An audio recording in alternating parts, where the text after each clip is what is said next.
What's up, everybody? Welcome back to Motor City Sports Central. I'm Alex, back at you guys with another video, another edition of the Motor City Sports Central podcast. This time, we're talking Lions training camp, and again, I am joined by my good friend here, Rob, over from Dragon Den Sports.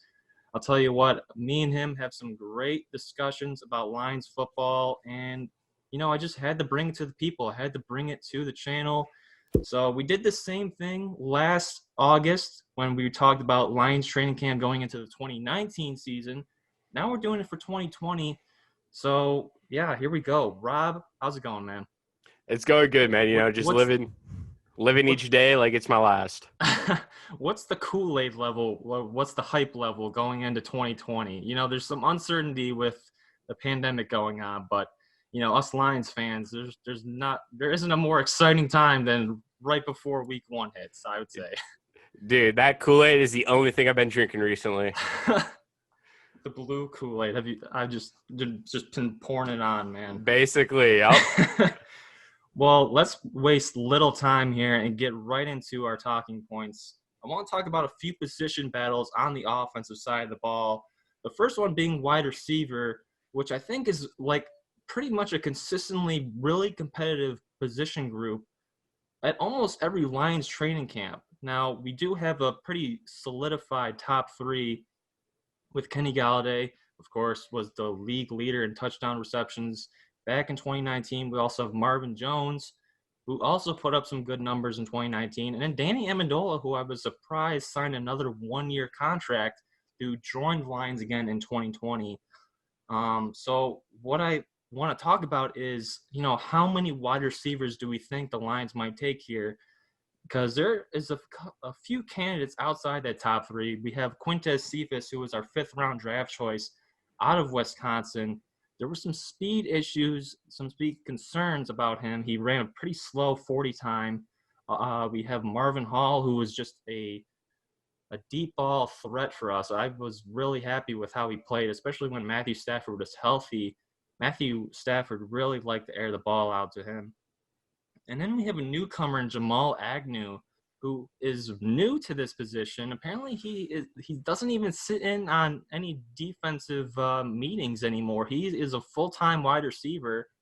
And it's pretty intriguing because obviously we've seen the guy with the ball in his hands in the open field, and he's very dangerous. And hopefully he can bring that to our offense. We've seen it on our special teams, and maybe he'll turn some heads here in training camp, and he'll bring it to the Lions offense. What do you say, Rob?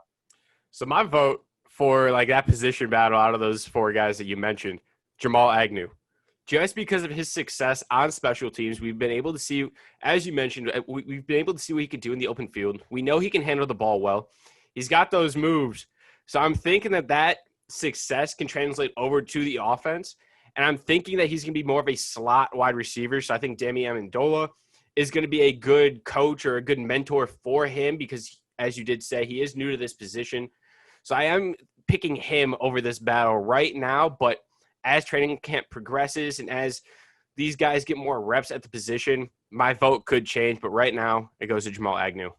Okay, so are you saying that the Lions are taking four wide receivers, or could there be a fifth guy? Because honestly, I'm a big Marvin Hall guy.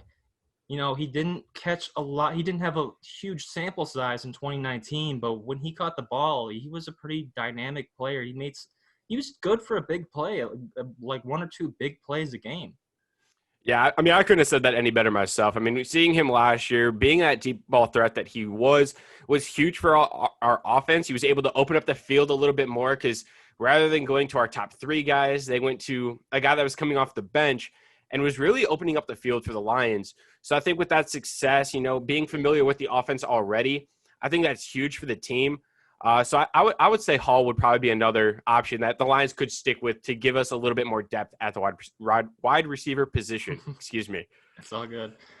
We're going to segue here into the running back groups where there's, like I said, the Kool-Aid level is an all-time high with the running back room. DeAndre Swift is the new man on campus in Allen Park, the second-round draft pick out of the University of Georgia, boasting that marvelous 6.6 yards per carry in his college career. And of course, we also have guys like Kerryon Johnson, who, I mean, I just heard a very head scratching, no, I wouldn't say head scratching, but a very surprising stat for Kerryon is he's been a part of the Lions for 32 games and has only been active for 14 of those. So we'll talk about Kerryon and what he needs to do. And he's already a third-year guy. And again, if he finds himself on the sidelines due to injury, I think we could be chalking him up as a potential bust category here. He's already calling himself knee brace guy. I don't know if you've been hearing that, Rob. He's I don't know if that's a good title to give yourself, but we also have Bo Scarborough, who filled in for Kerryon when he was hurt and it had some pretty decent games for us filling in, and Jason Huntley, who was our 5th-round draft choice, who will probably see some time in the special teams area, but who, for all we know, could be a dark horse running back candidate for us. What are you seeing in that running back room, Rob? Swift. That's all I see is Swift, man. You already know what I'm going to say. Swift is going to be the number 1 running back for the Detroit Lions by the end of the season. This guy is just going to tear it up. He is electric. He is agile. He's quick. He can basically do it all for the Lions offense, and that is what we need because we kind of saw that in Kerryon Johnson, but with the injuries, it's kind of fallen back, and the Lions are like, hey, we need to win now. We need to get this offense rolling. We need a better running back, and we need somebody that we know can make big plays in crunch time situations. So this is why DeAndre Swift is my guy. I like that point you made about how, the Lions are considering this a win now season, so they really needed to go out and get a good playmaker. And Swift, no doubt, is a good playmaker.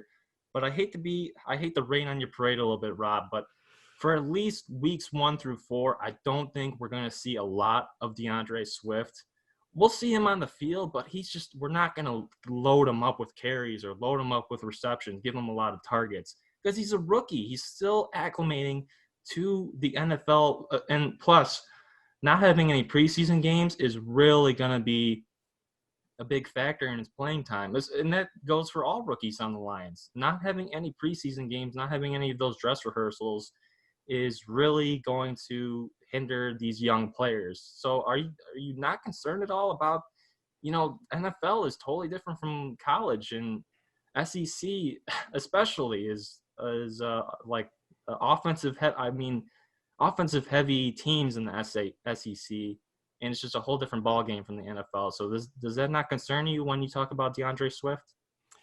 It does to a certain extent. And I'm only saying that because the Lions, like we said, are in a win-now situation. This is Matt Patricia. He's already on the hot seat even going into this season. So right now the Lions need to do whatever they can to kind of get themselves into the playoffs and get the ball rolling. So those first 4 games, you might see more of Swift than you're actually willing to allow yourself to know about, just because these first 4 games are tough teams.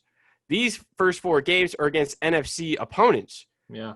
So, I mean, we could see Swift a lot more than you already realize just because these are NFC opponents. These could be teams that we could see come in the playoffs or even in the playoff picture, that these are going to be important for us to have those victories over. So, I mean, it kind of just depends on what Bob Quinn and Matt Patricia want to do. But I'm still going to stick with seeing a lot of DeAndre Swift early on in the season and eventually having him be running back 1 for the Detroit Lions. Yes, you did say that back when we recorded a podcast in April after the draft. I have you quoted as saying Swift will be the number 1 back before the end of the season. And honestly, I hope you're right. And at the same time, I hope that Kerryon Johnson plays all 16 games for the Lions, because I think he has a lot of potential. I think he can be a great running back when he's healthy, but we just haven't seen that from him. And this is going to be a big season for him, as it is for many Lions players on this offense, especially Matthew Stafford. I know that's talk of the Lions offense. Probably when you go up to someone and say, "What do you think about the Lions offense this year?" The first thing out of their mouth will probably be, "Well, if Matthew Stafford can stay healthy, blah blah blah blah blah." So there's just so much going on with this Lions offense, but I want to transition over to the defense here and talk about the linebacker group, who I think is a pretty undercovered position group for the Lions in training camp. it's not very deep and it's not very stacked, I would say.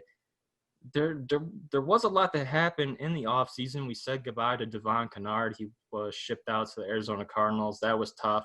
But we said hello to Jamie Collins from the New England Patriots and Reggie Ragland, who is coming fresh off of that Super Bowl win with the Kansas City Chiefs, who, I don't know if you saw this, Rob, made a very interesting quote the other day saying the Lions have similar qualities as the Kansas City Chiefs did a year ago. You can comment on that in a second. Jared Davis was also in the news. We declined his 4th or 5th year option of his rookie deal, so he is fighting for a contract this year. And apparently he has gained some weight. He's big and beefy. He could be getting onto that line of scrimmage more this season. So when I say the linebacking room, what comes into your head with this Lions team? Heartache, headache, anything that's bad, because this team, like, it's not even just this team. You know, I've been a fan for more years than I can even count. But the linebacker group, ever since we got rid of, what's his name? He's with the Panthers right now. He was with the Raiders.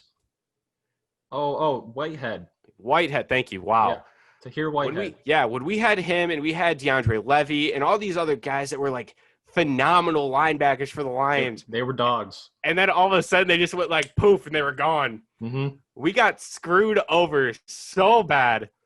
And we're just trying to pick up those pieces, you know. We're trying to pick up where we left off. It's been a rocky start. We've signed some guys that have underperformed.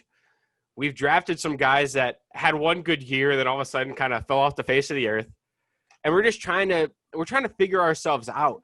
And that's what worries me about this linebacker group, is that we're trying to get all these pieces together, but there's never any success.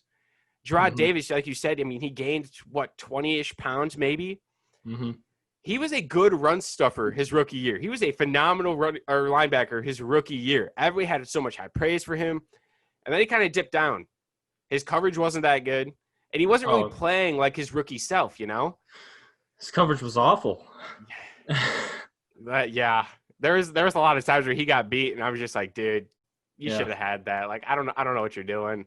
Which I don't know if gaining 20 pounds is even going to help in that category. Well, we will see.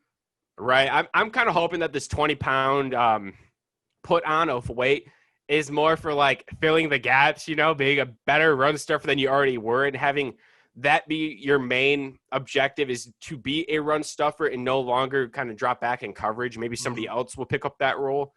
It's kind of early to tell, but as the games go on and as the season progresses, we'll see more of what Gerard Davis's new role is and what the other linebackers can do surrounding him and Jamie Collins, of course, because I know he's going to be the voice of that linebacker group now. He's going to be that veteran that knows how to win, and he knows what to do in certain situations that the Lions are going to just build from and learn from, and it's going to be tremendous help for that team.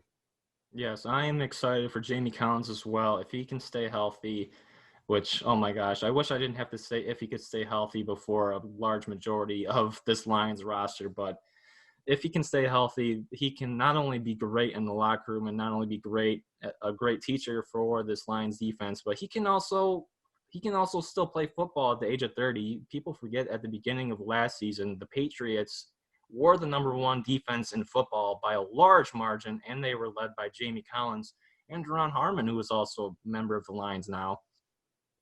Before we move on, I want to talk about Jelani Tavai a little bit. When you say linebackers, I think this guy is the most promising in this category. He was really thrusted into the lineup in his rookie year last season after becoming a second-round draft pick out of Hawaii because of a lot of injuries to Jared Davis and company. And honestly, I think he played decently well. I mean, he didn't really lack on his assignments. He was pretty good at run stuffing. He was decent in coverage. He got a couple interceptions here and there. And honestly, I think with that veteran leadership of Jamie Collins now and company like Reggie Ragland, he has some experience as well. I think Jelani Tavai, we could really see him blossom in year 2 with this linebacker core. Do you feel the same way? Yeah, no, I couldn't have said that any better myself. I mean, just seeing him and how he progressed throughout the season, with those new opportunities that he was getting with those injuries and seeing how well he performed in those situations just gives us Lions fans a glimmer of hope for this linebacker group, because seeing his success and now seeing how the Lions brought in those veterans that know how to lead this team and know how to combat certain situations, I think he's only going to benefit even more from these experiences, and it's just going to make him into a better player and probably the face of this linebacker group for the years to come. All right, Rob, we're going to shift gears here and go into what I call opinionated discussion topics. Now, that isn't a really sexy term, but that's basically every show on ESPN or NFL Network that you'll ever see. They're talking about their opinions and stuff. So that's what we're going to do here. First question I got, there's a lot of hype about this rookie class for the Lions. And honestly, it's pretty justified, I would say. And so that's my first question is about two of our rookies, one on the offensive side and one on the defensive side of the ball. I want to ask, what rookie do we think will have the biggest impact in 2020? Quintez Cephas, our fifth-round wide receiver out of Wisconsin. He was a late-round pick, not huge expectations. We're not expecting a lot from him, obviously, because that wide receiver group is pretty stacked with Galladay and Jones and company. But he's having an impressive training camp, and the beat reporters are saying this guy is making some plays and honestly could be on that Lions roster come week one. And then there's Julian Okwara, who is our third-round draft pick, who me and you raved about on our episode back in April about how excited we were for this guy despite his injury history and despite dropping to the third round when he honestly could have been a first-round pick. He was an early-round pick with expectations, but honestly, I haven't heard a peep about him from beat reporters early going in training camp. So that poses the question, who do we think will have the biggest impact, Cephas or Okwara? I'll let you go first. I'm going to say Okwara because no news is good news. So Okay. I'm totally okay with that. He might not be making flashy plays, but he could still be doing really well given the opportunities that he has in training camp right now. So, I mean, like I just said, no news is good news. So I have no issues there. I do love the guy, man. He's got so much upside. He's got so much talent, so much potential. Mm-hmm. Just playing alongside his brother, just that chemistry that's already there. That's cool. Yeah. I mean, there's so much to look forward to just from Okwara alone. So I'm going to say he's going to have the biggest impact for the Detroit Lions this coming season. Okay. I am a big Julian Okwara fan, but I'm also a big Quintez Cephas fan. I do think this guy will make the roster. I don't see him being a training camp or a practice squad guy come week one. I think he will be taken under the wing of guys like Marvin Jones and Danny Amendola. But I'm going to switch it up and say Julian Okwara will have the biggest impact. Like, you did make a good point there that no news is good news. And what I want to say about this is, unfortunately, so the defensive line is the weakest link of this Lions squad. And because of that, it's not fair. There's not a lot of depth there. And because of that, I think Julian Okwara will get some decent time. And as a result, he will make an impact. Now, I'm not going to sit here and say he's going to get 7-8 sacks off the rip, but he could be good for a tackle in the backfield here and there. He can be good for a sack assist or a fumble recovery or something like that. For all we know, he could be a special teams guy. All right, next question. Kenny Galladay, who was what's a good word? Was phenomenal, I guess, was exceptional, was great in 2019. Probably the offensive MVP for the Lions last season. Led the league in touchdown receptions with 11. And that's going to bring us to our next question is, will Kenny Galladay put up those same numbers again this year? Do you see him having over 11, under 11, or at that 11 touchdown mark in 2020? I'll go first and say that I'm going to say he gets just under it with 10, maybe 9 receptions. I think we're going to see a lot of competition, a lot more spreading of the ball around. People forget that there's other targets for Matthew Stafford now besides wide receivers. I think TJ Hawkinson is going to have a good bounce back year. He seems to be really healthy. He's having a great training camp. Jesse James is another one of those guys who's having a good camp. And I think Darrell Bevell realized that they didn't utilize him a lot in 2019, and he will get to see the ball more in 2020. And then there's Swift and Kerryon Johnson that can also catch the ball out of the backfield. So because of that spreading of the ball around, I think Galladay will have a little less production in 2020, but still, he will be the number one target for Stafford, and he will be the number one weapon on this Lions offense come this season. I mean, I agree with some of the points that you said. I do think Kenny Galladay could get maybe 11 or 12 touchdowns, only because now we have a healthy Stafford back into the mix. Mm-hmm. Because last year, I mean, he had 11 touchdowns with, 4 or 5 different quarterbacks throughout the season. So now having one quarterback, one that was having an MVP-type season last year before the injury, might be a little bit of a difference maker. You might see him get more touchdown receptions just because he's a deep ball threat. He's big, he's long, he's physical. He can basically body any defensive back in the league. I will say that with full confidence. He's looking right into the camera when he says that. Yes, sir. So I think we'll get 11 or 12 touchdowns again out of Kenny Galladay this season. Okay. All right. I like the optimism. I like it. The hot takes and the optimism from Rob on this episode of the podcast. Yes, sir. Okay. Another over-under type question here, and it's going to be on the defensive side of the ball. It's about Trey Flowers, the $90 million man, I guess you could say. He's on the second year of a 5-year, $90 million contract. One of the highest paid defensive players on this roster, and there was a lot of the fan base who was unsatisfied with his play last season. He recorded 7 sacks in 2020, and that poses this question: is will he improve on that number? I'll go first while I have this thought in my mind before I forget it and you talk. I want to go back to that Week 5 game, Monday night against the Packers, when there was those I guess penalties thrown by Cleve Blakeman about the hands to the face on the defense. And I'll remind Lions fans watching this now that Trey Flowers was the person on the opposite side of those penalty calls. And if you were to take those away, you could probably make the argument that Trey Flowers gets to Aaron Rodgers and makes the sack. And so there was 2 of those in that game. And so you can bring his total up to possibly 9. Now, you can also make the argument that the Lions, for any of you watching that have watched my previous Lions videos, know that I absolutely hate – I wanted to pull my hair out for all the times, which is pretty much every time, that the Lions rush 3. And when you rush 3, you're basically not getting to the quarterback at all. And now luckily there's beat reporters saying in training camp this year that the Lions are running more 4-3. They got 4 down linemen. And when you add that extra down lineman, you're giving the quarterback less time. You're making the quarterback shift around a little bit more. And when the quarterback is shifting around a little bit more, he might just shift into, another defensive lineman, i.e. Trey Flowers. So maybe we can bring that total up to 10 and a half.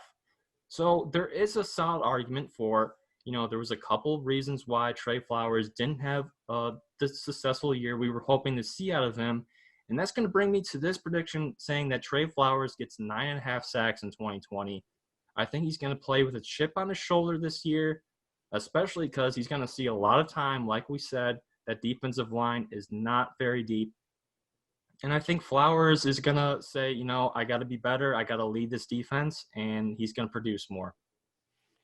So, with that being said, I agree with actually almost everything you said, except I'm going to give Trey Flowers probably 10.5 sacks. I could see him getting double digits only because this is his second year a part of the Lions.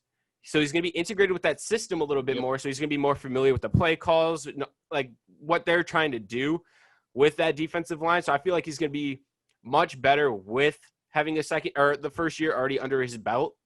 But I do think he's going to have 10.5 sacks. He has that chip on his shoulder, like you said. He wants to prove all the doubters wrong because a lot of people were saying, hey, this was a bogus signing. This man's not worth $90 million. Mm-hmm. But, hey, that could be different coming this year. So I'm going to go with 10.5 sacks. Book it.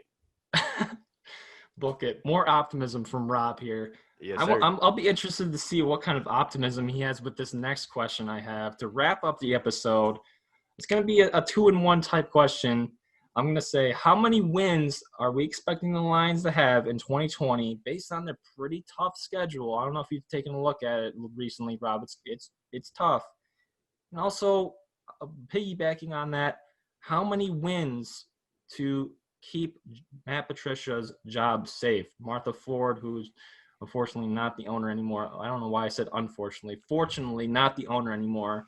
Basically labeled this as a win now season for the Lions. She says if we're not playing meaningful games in December, we could see some changes in that front office and the coaching staff. So, Rob, I'll pose a question to you first since I took the reins on the other two. How many wins for the Lions and how many wins for Patricia's job to be safe? Okay. So realistically, I think the Lions could go 10-6. I think they're going to open up the first 4 weeks of the season. They're going to go 1-3, sadly. But then after that, they're going to get the ball rolling after their bye week. They're going to start to find success. They're going to get that momentum. And they're just going to start to generate some good, high-powered offense. Because, I mean, the first 4 weeks of the season, they play Chicago, Green Bay, Arizona, New Orleans. They can beat Chicago. Green Bay is going to be tough because it's at Green Bay. Yep. Then they got Arizona. No fans, though. No fans. No fans, but hey, man. It's Aaron Rodgers' house. Yeah. That's a tough one. But they don't have the wide receivers, so that could be a win. I don't know yet. And then they play Arizona. Yeah. Then they play Arizona at Arizona. And then they're back home against New Orleans. Then they have their bye week. So by the bye week, we could be 2-2, or we could be 1-3. Time's only going to tell. But I'm hoping that the Lions go 10-6. They could squeak into the playoffs. And Matthew Stafford could lead the Lions to their first playoff win since 1991. Oof. My dad missed that game because he was on a cruise. I'm still mad at him to this day. But the second part of that question, Matt Patricia, he's got to win all the games. Realistically, 16-0? Yes, he's got to go 16-0. But realistically, I think as long as he can get the Lions into the playoffs, whether it be a wild card spot or they somehow win the NFC North, his job is saved. Mm-hmm. But being the sarcastic man that I am, he's got to go 16-0. His job is not saved. Sarcastic man? Yes, sir. All right. Well, I'm looking at the schedule right now, and the first thing that pops out to me is a week 5 bye week. I think for some reason, it's Detroit versus everybody out here, and the schedule makers over at the NFL always consistently seem to screw over the Lions with their bye weeks. And I think that's ultimately why we have so many damn injuries at the later parts of the season. For all we know, that's could be why Kerryon Johnson is hurt so often. But anyway, that week 5 bye sucks. The first 4 is always tough. The Cardinals are going to be good this year. We have a week 3 date with them. And honestly, just what I'm hoping is, gosh, if we could just play meaningful football games in December. We play the Tom Brady and the Buccaneers on the 27th. If that game could actually mean something to like the playoff race or to us winning the division, I think that might be a step in the right direction for this Lions team. Now, am I saying that solidifies Matt Patricia's job? No. I think if Matt Patricia really wants to solidify his job for at least one more season, he needs to win a division. And I honestly think that the division could be a realistic thing for the Lions this year. I don't think the Packers are winning 13 games like they did last year. I see them winning anywhere from 7 to 10. I think they're going to take a deep drop off. Yeah, I said it. The Vikings are the team to beat. They had a really good draft. And I think the Lions, if they want to be competitive, they got to split the series matchup with them. They got to win one of the 2 games with the Vikings. The Bears are going to be atrocious. I said it here. I said the Packers are going to stink. Well, the Packers aren't going to stink, but the Bears, I think, are going to stink. But the division is there for the taking, and I see this Lions team winning anywhere from 7 to 10 games. The schedule is not the most attractive thing I've ever seen. In fact, it sucks because we don't even have consecutive home games the whole season, which I think is just not fair. I don't think that's right. The week 5 bye is not. Oh, go ahead. Pause. We actually do have consecutive home games. We do? 16 and 17. Tampa Bay and Minnesota are both at home. Oh, crap. Never mind. Okay, so we have 2 consecutive home games at the last 2 weeks of the season, so that could honestly be pretty helpful. Um, but yeah, 7 to 10 wins is what I see this team winning, and I think Bob Quinn's job is safe. I think he had a pretty good draft. He had a pretty good free agent class, and I think he's given Patricia a pretty decent roster to work with this year. Patricia just got to go out and execute, man. He's just got to win football games, make this team competitive, and I think that's really all you can ask for from him. If we make it to the playoffs, that's great. And honestly, we could make the playoffs. I'll remind people that the NFL has expanded the playoff field to, what is it? I think 7 teams in each conference. Yeah, Yes, sir. so we have a better chance of making the playoffs this year. Now, if we end up making the playoffs, people are going to say, well, it's only because they expand the fields. And yeah, I don't care. Hey, no. If we're not that 7 seed, I don't want to hear those comments. Right. If we're the 7th seed, then you can say that. But even if we are the 7th seed, give the team some credit, man. They won 3 football games last year. And if we go from winning 3 football games to making the playoffs, I consider that a successful season. All right, Rob. Well, as always, it was a pleasure talking Lions football with you. Thanks again for coming on to the show. I really appreciate it. And what are your closing remarks? I'll give you the floor. Dude, I'm basically a regular on this show at this point. This is like my 3rd episode. Like, I basically run the show with you at this point. No, Yeah. but all seriousness, I appreciate you having me on. It's always nice to talk football with you. You know a lot about the Lions. I know a lot about the Lions. So it's nice to hear different viewpoints from 2 young, talented people. So, I mean, that's always nice. So, yeah, thank you. Young, talented people. This is a great, fun episode, Rob.